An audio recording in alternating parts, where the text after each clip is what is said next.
तो बता दो किसी किसी कितना दिक्कत है इन्हीं में बच्चों का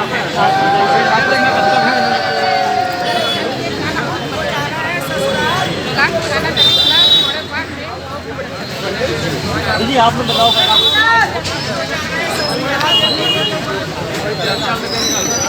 बताओ भैया आराम से ये बताओ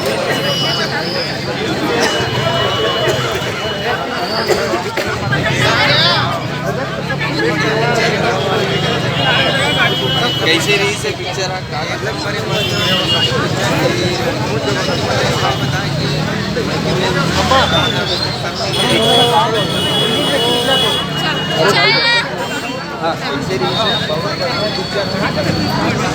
के लिए बताएं कि इस